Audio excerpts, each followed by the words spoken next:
एक व्यक्ति जो जानबूझकर किसी के साथ बुरा नहीं करता, जानबूझकर किसी को दुख नहीं पहुंचाता, जरूरत पड़ने पर लोगों की मदद करता, अपने सामर्थ्य अनुसार गरीबों को दान देता, परंतु श्रद्धा से पूजा पाठ इत्यादि भी करता। लेकिन जब ऐसे व्यक्ति के साथ कोई अनहोनी, बड़ी दुर्घटना, अन्याय या कुछ गलत होता है तो लोगों के मन में सिर्फ एक ही प्रश्न उठता है कि अच्छे लोगों के साथ बुरा क्यों होता है। तो आज हम इस प्रश्न को जानने की कोशिश करेंगे महात्मा गौतम बुद्ध के जीवन से जुड़ी एक कहानी के माध्यम से।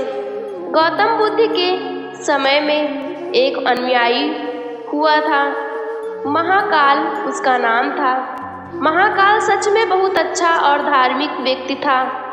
वह लोगों की मदद करता, लोगों को दान देता और गरीबों की मदद करता। वह किसी के साथ अन्याय नहीं करता और बुद्ध द्वारा बताए गए पंचशीलों का पालन करता। पंचशीलों का पालन अर्थात चोरी नहीं करता, हत्या नहीं करता, व्यभिचार नहीं करता, झूठ नहीं बोलता और नशा नहीं करता। इसके साथ ही बुद्ध द्वारा बताए गए साधना और ध्यान करता। वह हर पूर्णिमा और अमावस्या को बौद्ध आश्रम में होने वाले उपोषद में हिस्सा लेता और पूरी रात बुद्ध के प्रवचन सुनता। ऐसे ही एक अमावस्या के दिन उपोषद किया और रात में बुद्ध के प्रवचन सुनने लगा। भोर सवेरे जब बुद्ध के प्रवचन समाप्त हुए तो आश्रम से निकलकर पास के तालाब में स्नान करने चला गया। उसी रात उस गांव में कुछ चोर चोरी करने के लिए एक घर में घुसे हुए थे। जब वे चोरी करके भाग रहे थे तो गलती से एक चोर का पैर बर्तनों से टकरा गया और बर्तनों की आवाज़ से घर के लोग जग गए। चारों तरफ हल्ला मच गया कि गांव में चोर घुसे हुए हैं। मोहल्ले भर के लोगों ने चोर को पकड़ने के लिए चोर का पीछा करना शुरू कर दिया। कुछ देर तो चोर गहने और जेवरात की पोटली लिए भागते रहे, लेकिन जब उन्हें महसूस हो गया कि अब बचना संभव नहीं है, पकड़े जाएंगे, तो तालाब के पास जाते हुए चोरों ने जेवरात और गहने की पोटली कपड़ों के पास फेंक दिया और वहां से भाग गए। और जब गांव के लोग वहां पहुंचे तो उन्होंने देखा कि चोरी का सारा सामान इस व्यक्ति के कपड़ों के पास पड़ा हुआ है। सभी लोगों ने महाकाल को ही चोर समझ लिया और तालाब से बाहर निकालकर उसे मारना शुरू कर दिया।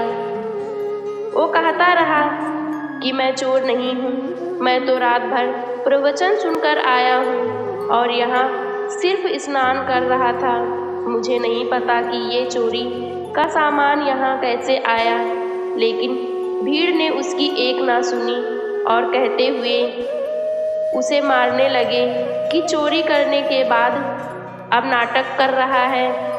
मैं अच्छा हूँ, मैं अच्छा आदमी हूँ, मैं प्रवचन सुनकर आ रहा हूँ। गुस्साई भीड़ ने उसे इतनी बेरहमी से पीटा कि उसकी मृत्यु हो गई और उस मृत्यु महाकाल के शरीर को छोड़कर अपने अपने घर चले गए।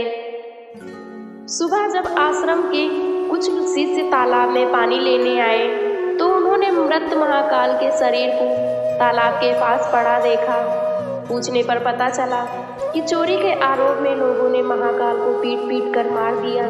शिष्यों ने बुद्ध के पास जाकर बुद्ध को ये दुखद खबर सुनाई कि बेचारे उपासक महाकाल को लोगों ने मार दिया। उसे उस गलती की सजा मिली जो उसने कभी की भी नहीं थी। बुद्ध शिष्यों के द्वारा की जा रही अलग अलग बातों को बस ध्यानपूर्वक सुन रहे थे। तभी उसमें से एक शिष्य ने बुद्ध से पूछा, बुद्ध, ये बात तो आप भी जानते हैं कि महाकाल कितना अच्छा इंसान था। उसने कभी किसी के साथ गलत नहीं किया, फिर उसके साथ इतना गलत क्यों हुआ? बुद्ध ने कहा, महाकाल इस जन्म में तो अच्छा था, लेकिन आज जो भी उसके साथ हुआ ये उसके पिछले कर्मों का फल है, जो ये पूर्व जन्म में किया था। अपने पिछले जन्म में महाकाल वारड़ा ऋषि के राजा के यहाँ एक राज्य अधिकारी था। वारड़ा ऋषि के पास एक बड़ा सा व्यापारी गांव था, जहाँ पर पहुँचने के लिए एक जंगल से होकर जाना पड़ता था। जंगल में कुछ लुटेरे थे जो कि वहां से गुजरने वाले व्यापारियों और राहगीरों को लूट लिया करते थे। व्यापारियों ने वारड़ा ऋषि के राजा से सुरक्षा के लिए गुहार लगाई। वारड़ा ऋषि के राजा ने उस राज्य अधिकारी को कुछ सैनिकों के साथ व्यापारियों से कुछ धन लेकर उन्हें जंगल पार कराने के काम पर नियुक्त कर दिया। राज्य अधिकारी महाकाल भी अपने काम को पूरी ईमानदारी के साथ करता था। वो लोगों से कुछ धन लेता और उन्हें अपने सैनिकों के साथ सुरक्षित जंगल पार करवा देता।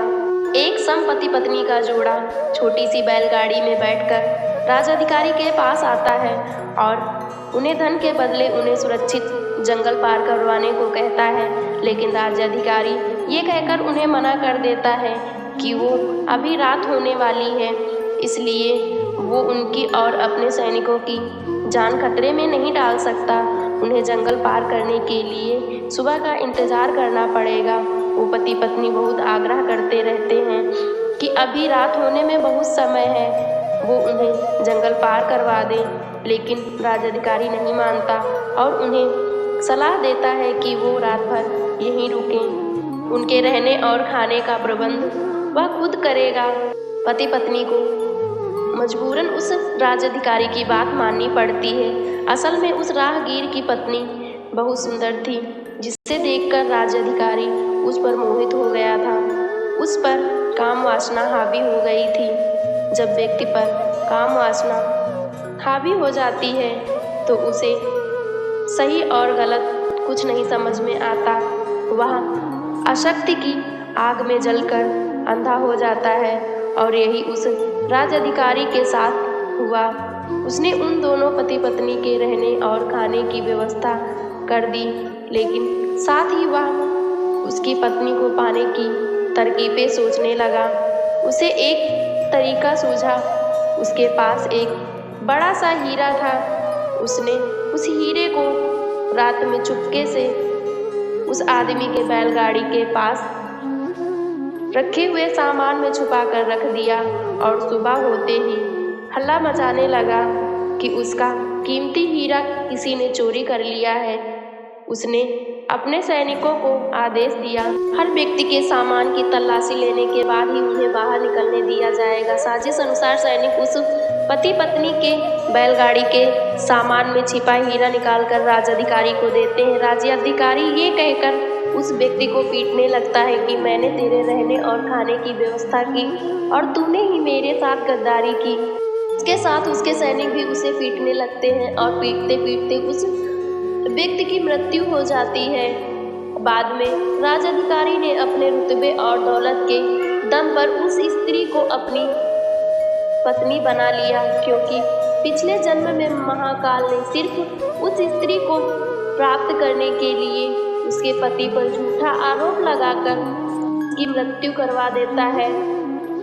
इसीलिए पिछले जन्म में ही उसकी मृत्यु के पश्चात उसे नरक प्राप्त होता है और नरक में बहुत दुख भोगने के बाद ये इंसानी जीवन मिलता है। लेकिन इस जीवन में भी उसके पिछले कर्म उसका पीछा नहीं छोड़ते हैं और उसके साथ भी वही हुआ जो उस पत्नी के पति के साथ महाकाल ने किया था। उसकी सजा महाकाल को इस जन्म में मिली। इस जन्म में तो उसने अपने जीवन को बहुत अच्छे तरीके से जिया, लेकिन पिछले कर्मों की वजह से उसकी आज मृत्यु हो गई। तो बुद्ध ने कहा, अगर इस जन्म में व्यक्ति के साथ बुरा होता है तो ये पिछले जन्म का ही पाप होता है, जिसका फल इस जन्म में भुगतने को मिलता है।